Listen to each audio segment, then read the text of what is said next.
Welcome back, and now for the news in detail. The World Health Organization has reported the largest single-day worldwide increase in coronavirus cases, with more than 183,000 infections in the last 24 hours. The UN Health Agency said Brazil led the way with nearly 54,800 cases tallied, while the US is next at over 36,600. Globally, the COVID-19 death count has crossed 467,000, with nearly 9 million infections. More in this report. As the number of COVID-19 patients spikes across the world, experts say the surge could be a reflection of broader testing. The U.S. Food and Drug Administration Commissioner has warned that some U.S. states can see an exponential rise in infections this coming week. Meanwhile, in Brazil, 641 people died overnight in the country, taking the tally to over 50,000. However, supporters of President Jair Bolsonaro took the streets of Sao Paulo to call for an end to the coronavirus restrictions. In support of our President Jair Bolsonaro, we want to go back to work. We want support for shopkeepers, support for entrepreneurs. These people here in Sao Paulo today, we are in support of Brazil. Let the work come back. Quarantine, yes, only the vertical quarantine. The horizontal quarantine is not compatible, and people over 60 who have health problems stay at home. Despite a spike in infections, Saudi Arabia has abruptly lifted all restrictions on businesses after 3 months of stringent curbs. But restrictions will remain intact on international flights and religious pilgrimages. Dubai has announced visitors' entry from July 7th, while foreigners with residency visas will be able to enter from June 22nd. In Germany's Göttingen city, police used pepper spray on residents violating restrictions and breaking quarantine amid spiking infections. The police and I was able to see this with my own eyes on video. Had bottles, stones, metal bars, planks of wood, household objects and fireworks thrown at them. This is what led to the aforementioned injuries. During the police deployment, the police were forced to use measures like mild physical force, but a lot of pepper spray was also used. Reported new coronavirus cases in South Korea have dipped to a nearly 1-month low, mainly due to less testing over the weekend. The country added 17 new cases, including 11 local infections, raising the total number of cases to 12,438. In Pakistan, 89 more people have died from the coronavirus overnight, raising the toll to 3,590. The Health Ministry says nearly 4,500 new cases have been reported during the past 24 hours, bringing the count to 180,088. It said over 1.1 million tests have been conducted, with more than 30,500 conducted in a day. The ministry said over 71,400 patients of coronavirus have recovered so far, while there are more than 106,000 active cases in the country. The southern province of Sindh leads in the number of infections with nearly 70,000 cases, while Punjab is second with nearly 67,000 cases.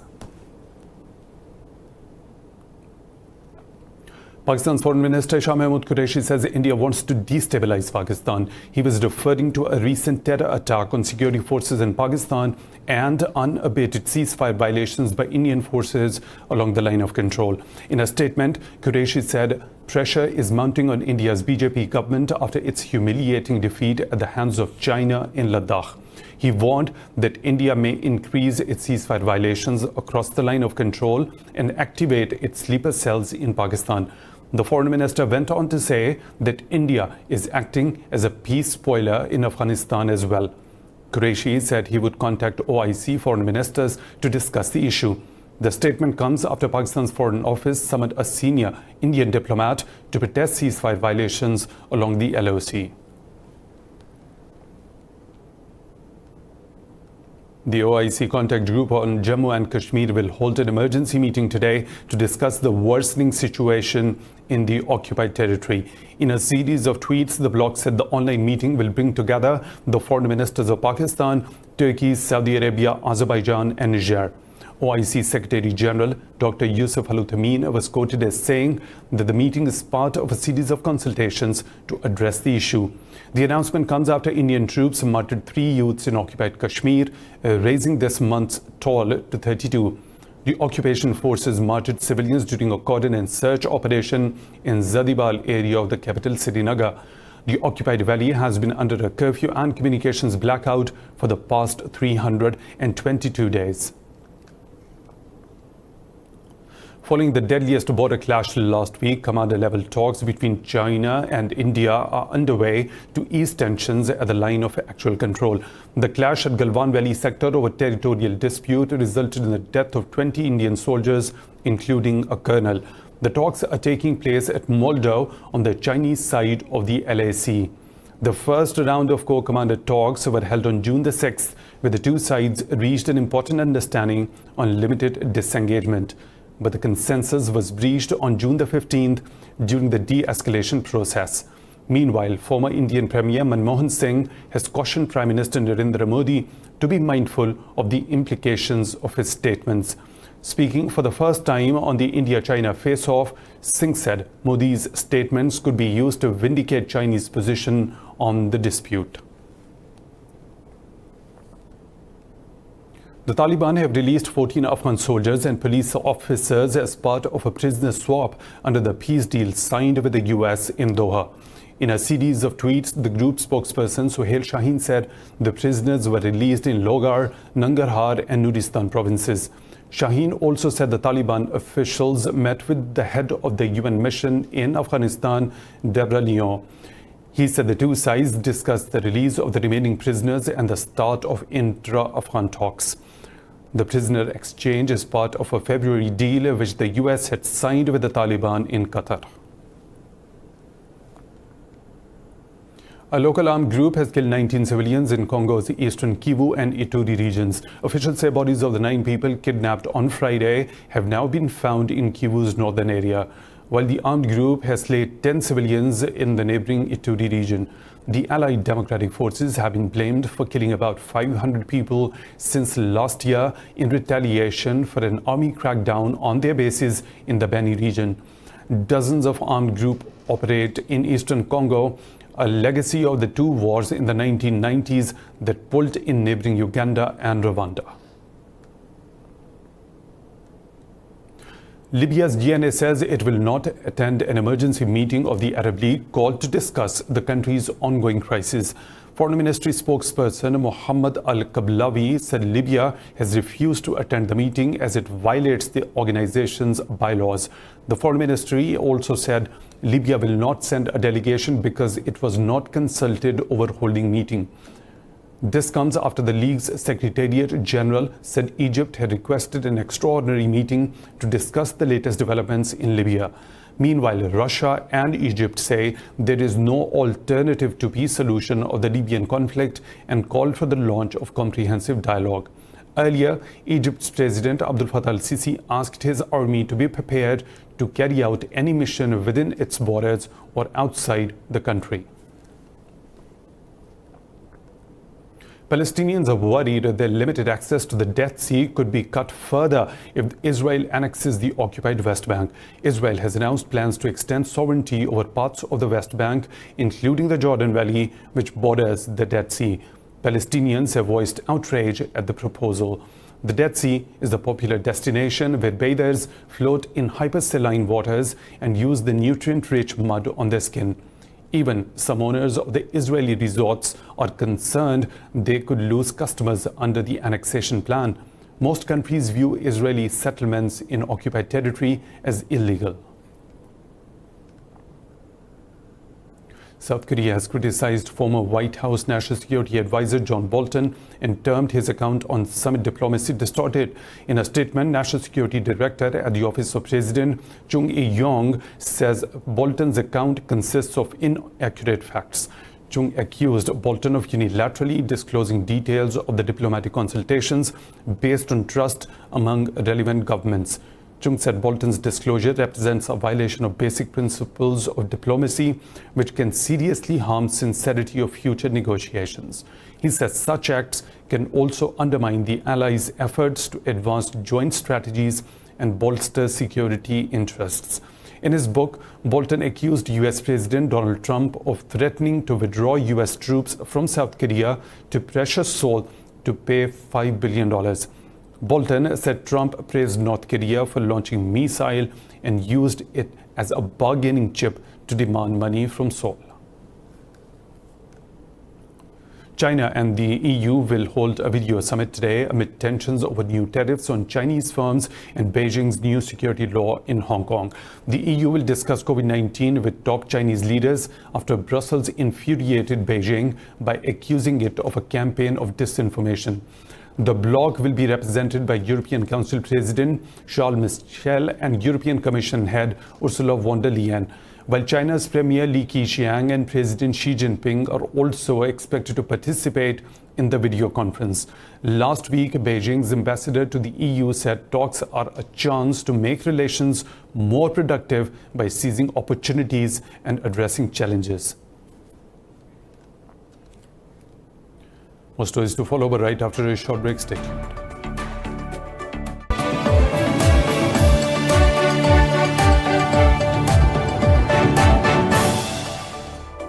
Welcome back. Serbian President Aleksandar Vučić has declared a landslide victory for his SNS right-wing coalition in Sunday's parliamentary elections. In a country of over 6.5 million voters, almost 3,500 candidates competed to enter the 250-seat National Assembly.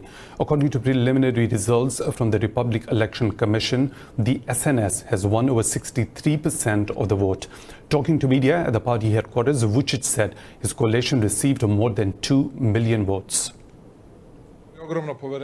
Tonight, we received a huge vote of confidence from the people, the greatest ever in Serbia, and when few expected it. It is also a great warning from the people asking of us to be even more responsible, more serious. We must work more, and we must achieve the best results possible for our citizens.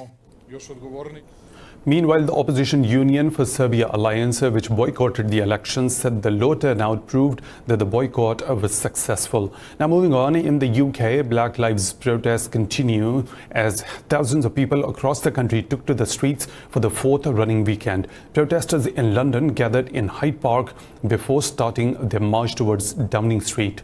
Large gatherings and lack of social distancing were seen, breaching the COVID-19 guidelines. But most of the demonstrators were wearing the masks. The police guarded a Queen Victoria monument, which was defaced by protesters earlier this month in Woodhouse Moor Park. Meanwhile, in the English Premier League of Football, players and referees wore Black Lives Matter shirts during the Everton vs Liverpool match. They also took a knee as the opening whistle was blown. Saudi Arabia says it plans to start a tourism development fund with an initial capital investment of $4 billion. In a statement, Minister for Tourism Ahmed Al-Khatib says the fund will launch equity and the debt investment vehicles to develop the sector. Khatib said the fund is a testament to investor and private sector confidence in the long-term outlook for tourism in Saudi Arabia. Last year, Saudi Arabia opened up to international tourists and launched a new visa regime, appealing foreign companies to invest in the sector. Riyadh estimates that tourism will contribute over 10% of GDP by 2030. UK Prime Minister Boris Johnson is set to announce if the hospitality sector can reopen and social distancing rule can be relaxed. Non-essential shops have already reopened in England, with the retail resuming in Wales from today. Earlier, Health Secretary Matt Hancock said England is clearly on track to further ease lockdown restrictions. But the government warned that the moves will be reversed if they led to a virus surge. Meanwhile, Spain has reopened its borders to most European countries as well as Britain as the COVID-19 state of emergency ends in the country. Elsewhere, France says it may impose a new lockdown in French Guiana as the coronavirus spread faster there in the last 10 days. Russia says its coronavirus vaccine will give people protection against the virus for a period of over 2 years. Director of the National Research Center, Alexander Ginsburg, said the vaccine is being developed jointly with the Russian Defense Ministry. Ginsburg said the vaccine is given twice with the same gene injected using different carriers. He said this will not only allow protective immunity, but also acquire it for a longer period of time. The director said about 50 to 60 million doses of the vaccine will need to be produced to carry out mass COVID-19 vaccination in Russia.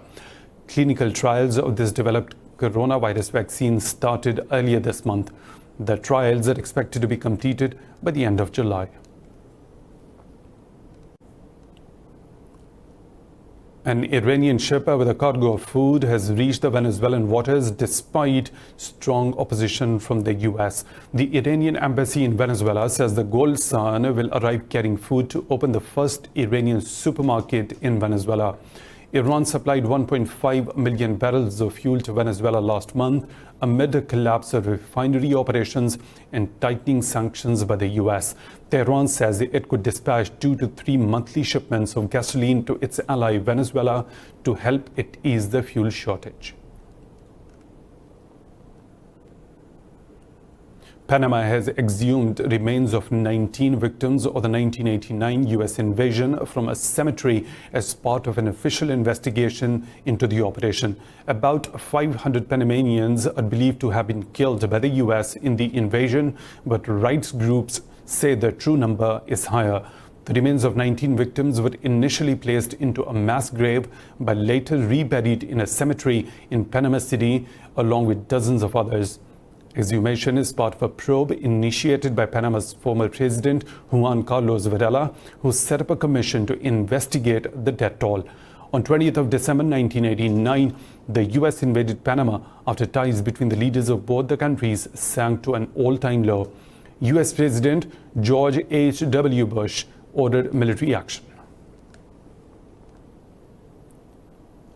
Turkey says about 25,000 people have died in the Mediterranean Sea over the last 8 years.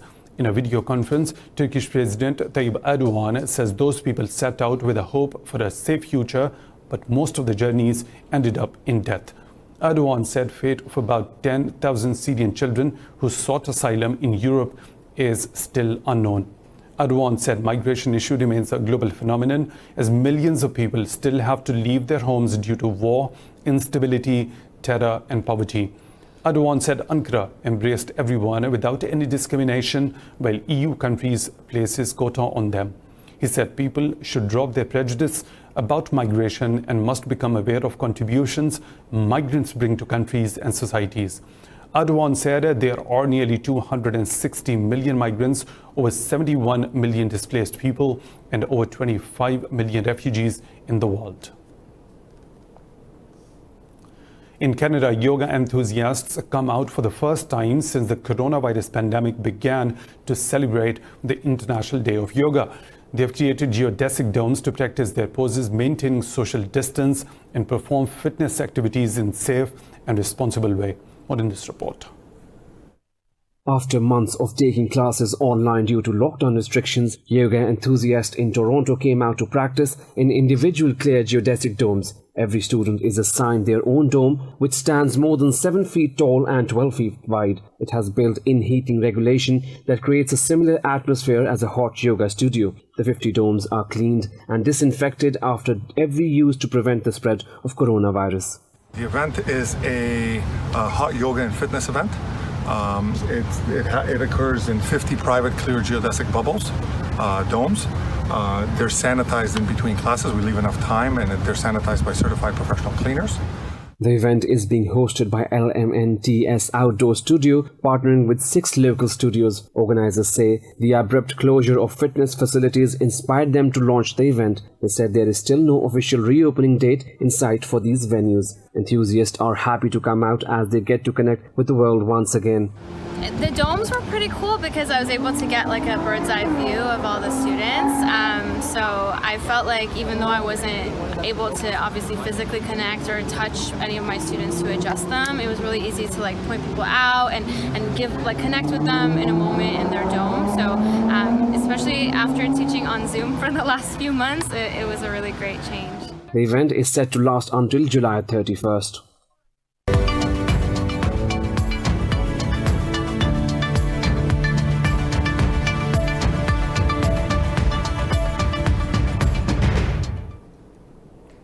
IMF says it has earmarked a $25 billion fund for 70 countries as COVID-19 pandemic continues to ripple across the globe.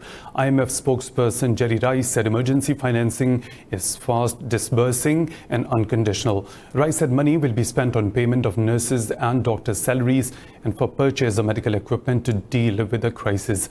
Rice says 7 countries in Asia and Pacific region have received emergency financing of about $1.5 billion. While in sub-Saharan Africa, 28 countries have received emergency financing of nearly $10 billion. Earlier this year, IMF said over 100 countries requested emergency financing and it had doubled access to its emergency facilities to meet the demand. European stock markets are trading higher, erasing their early losses. Auto sector led the gains by jumping over 1.5%. Frankfurt's DAX has gained a fraction.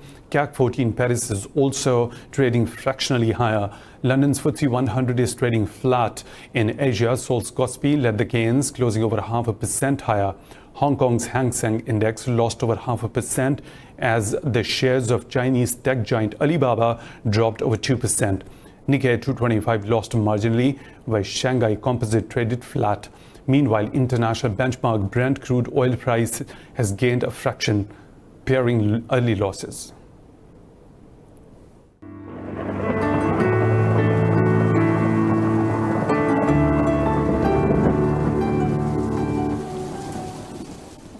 And now the weather situation from around the globe.